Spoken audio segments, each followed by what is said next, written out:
Du Père et du Fils et du Saint-Esprit. Amen. La paix de Jésus soit dans votre maison, sa paix et sa joie. Alléluia. Nous sommes dimanche, je vous souhaite une sainte messe. J'espère que vous êtes en forme et que vous aurez la forme, bien sûr, pour franchir le pas de l'Église pour aller recevoir le corps et le sang de notre bien-aimé Jésus. Eucharistie voulant dire remerciement. Nous fêtons chaque dimanche la résurrection, ta résurrection, bien-aimé Jésus. Alléluia. Alors, on va lire l'évangile du jour. Que ta parole, ô Jésus, rentre dans mon esprit, que ma bouche proclame ta parole et que mon cœur l'accueille. Jésus envoie les 12. Vous allez me dire, on l'a déjà lu, mais justement, là, c'est la version de saint Marc. Quatre témoins de l'évangile. Et là, nous avons lu il n'y a pas longtemps la façon de s'exprimer de saint Matthieu. Nous écoutons aujourd'hui saint Marc. Merci à lui. Que ta parole, Jésus, rentre dans mon esprit, que ma bouche proclame ta parole et que mon cœur l'accueille. Jésus envoie les 12. Jésus parcourait donc les villages à la ronde et il enseignait. Il appela à lui les 12 et commença à les envoyer deux par deux. Il leur donna autorité sur les esprits impurs. Il leur recommanda de ne rien prendre d'autre. Vous voyez déjà une comparaison. Sur ce que dit saint Matthieu ne dit pas uniquement il leur donna autorité sur les esprits impurs. Il leur dit, il guérissait les malades, expulser les démons, ça rejoint cela, et aussi ressusciter les morts. Verset 8, il leur recommanda de ne rien prendre d'autre qu'un bâton pour la route, ni pain, ni sac, ni monnaie dans la ceinture, seulement des sandales aux pieds, leur dit-il, et n'emportez pas de tunique. Ça, c'est similaire. Verset 10, il leur dit encore, quand une maison vous sera ouverte, restez-y jusqu'au moment de votre départ. Si l'on ne vous reçoit pas, si l'on ne vous écoute pas, vous secourez la poussière qui est sous vos pieds. Avant de partir, ce sera un avertissement. C'est ainsi qu'ils partirent pour appeler à la conversion. Ils chassaient bien des démons et guérissaient de nombreux malades avec une onction d'huile. Vous voyez, il dit bien de guérir les malades, là aussi saint Marc, et avec une onction d'huile. Intéressant, ce que ne dit pas saint Matthieu. Donc vous voyez, quand il y a plusieurs témoins, c'est toujours plus riche. Alléluia. Merci saint Matthieu, merci saint Luc. Merci Jésus pour ta parole. On va lire l'exégèse, parce qu'elle est vraiment bien complémentaire. Donc pour ceux qui veulent revenir à la lecture sur saint Matthieu, lisez saint Matthieu chapitre 10, verset 5. Jésus commence une troisième étape de son ministère en organisant une mission dans toute la région. Jusque-là, les apôtres avaient accompagné, mais maintenant, il les renvoie devant lui. Jésus est un éducateur. Jésus est un éducateur, non seulement il instruit ses disciples, mais il les fait participer à sa mission. Ses apôtres doivent proclamer leur foi et accomplir des guérisons comme leur maître. Ainsi, ils mettent en pratique ce qu'ils ont découvert du royaume de Dieu. Les disciples doivent être les premiers à croire ce qu'ils disent. Dieu s'est fait présent. C'est pourquoi il leur faut vivre au jour le jour. Confiants dans la providence du Père, ils parleront sans crainte, toujours conscients de leur mission et de la force de Dieu, en utilisant alors l'onction d'huile comme remède, mais Jésus lui donne un sens nouveau. Les guérisons sont le signe de la guérison de l'esprit.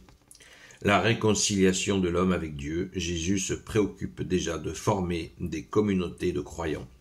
Il envoie ses disciples deux par deux pour que le message ne soit pas celui d'une seule personne, mais l'expression d'un groupe uni dans une seule mission.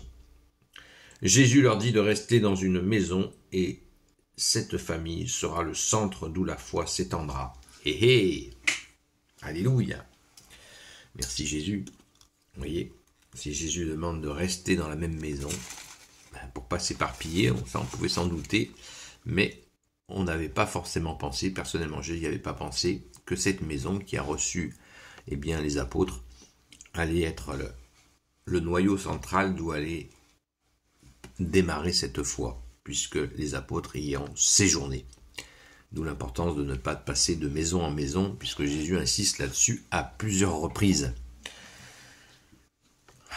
C'est merveilleux. Hein, c'est un cri de joie.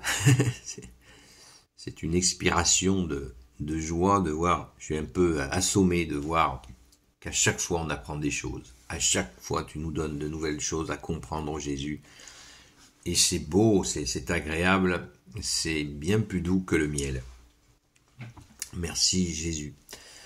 Merci bien-aimé Sauveur, merci à tes saints apôtres de nous plonger dans ce démarrage où les apôtres sont passés à l'action alors que tu les as longuement, très longuement préparés, la nuit, le jour, sous le soleil pendant des heures à marcher auprès des gens, à les écouter, à veiller sur eux.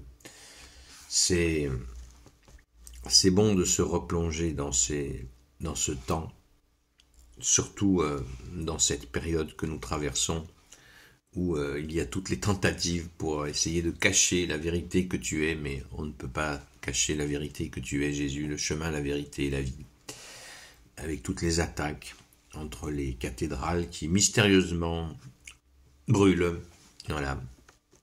C'est spécifique aux églises catholiques de brûler, apparemment. Ça doit être un défaut de fabrication, certainement. Voilà. Donc, les thèses accidentelles nous font pas rire. Elles nous consternent. Mais de toute façon, le feu de Jésus se répand sur toute la terre. Et l'agenda gagnant, eh bien, nous le connaissons, c'est toi Jésus. Tu vas régner sur les nations, quelles que soient les entreprises des ténèbres. Nous sommes confiants, absolument. C'est l'agenda gagnant et nous avons mis notre espérance au bon endroit en toi Jésus. Alléluia! Gloire éternelle soit au Père et au Fils et au Saint-Esprit, maintenant et toujours et pour l'éternité. Amen. Ce qui ne nous dispense pas de prier la nuit, la journée, le jour, le petit matin, pour la France, la fille aînée de l'Église, pour ton retour glorieux au Jésus, et que pour la restauration de la fille aînée de l'Église catholique, apostolique. Amen. Ô Jésus, toi qui peux tout et qui porte tout, je te confie toutes celles et ceux qui regarderont cette vidéo, ainsi que leurs proches, selon ta seule volonté, ô Jésus, Sainte Marie, Reine des cieux, toi l'Immaculée Conception, toi qui écrases le serpent, toi qui es la lune sous tes pas, toi notre Mère, Notre-Dame, je te confie la France, la fille aînée de l'Église. Non, je vous confie toutes celles et ceux qui... Sainte Marie, je vais y arriver. Je suis assez bousculé parce que aujourd'hui, c'est un jour absolument insupportable puisque cette fausse fête nationale puisque la vraie fête nationale était le 15 août, hein, où on fête notre Sainte Mère Marie, Reine de France. Donc voilà, c'est un peu douloureux aujourd'hui, mais Jésus, tu es plus fort. Voilà. Pensons que notre fête nationale à nous, elle est le 15 août. Nous fêtons la Sainte Vierge, notre Sainte Mère. Et que ce défilé militaire, j'ai rien contre les militaires, j'ai absolument rien contre les militaires de France. Je leur souhaite de redevenir catholiques pour servir la France et non pas la République. Et il est très récent, il a été inventé vers 1840 et quelque chose, ou 1870, un petit peu avant 70, pardon. Et voilà, donc c'est une galvanisation qui a été utilisée pour essayer, pour repousser pour empêcher la monarchie de se remettre en place à cette période. Voilà, tout ça est stratagème de la République pour encore faire plus de massacres, de morts, de chagrins, de misère, de blessés, de deuil. Mais restons confiants, restons confiants. Jésus, tu es vainqueur, alléluia! Ô Marie, Reine des cieux, toi l'Immaculée Conception, toi qui écrases le serpent, toi qui es la lune sous tes pas, toi notre Mère, Notre-Dame, Saint Joseph, toi le juste et le saint, toi le sage, toi la terreur des démons, toi le saint gardien de la Sainte Église catholique apostolique, Sainte Marie-Madeleine, notre chère sainte patronne, et vous, tous les saints et saintes amis de toi, Jésus, Saint Michel Archange qui est comme Dieu, Saint Gabriel Archange, Saint Raphaël Archange, et vous tous les anges qui servez Jésus, je vous confie toutes celles et ceux qui regarderont cette vidéo, ainsi que leurs proches, selon ta seule volonté, ô Jésus. Troublé aussi parce que l'ex-président états-unien Donald Trump, cette nuit, a échappé, enfin c'était 2 jours là-bas, a échappé miraculeusement à une tentative d'assassinat. Et ça s'est joué à un cheveu. Je te suspecte très fortement, Jésus, d'avoir détourné la balle qui lui a atteint vraiment le visage, au ras du visage, l'oreille. Il s'en est sorti, il est indemne. Incroyable. Comme quoi, là, il est en train de se passer un séisme, et je pense que l'avenir de ce qui se passe en Europe passe par ce qui est en train de se passer là-bas. J'en suis convaincu. Alors prions, continuons à prier, frères et sœurs. Si vous n'êtes pas frères et sœurs dans la foi, ben vous l'êtes en humanité, donc ça ne vous empêche pas de prier aussi.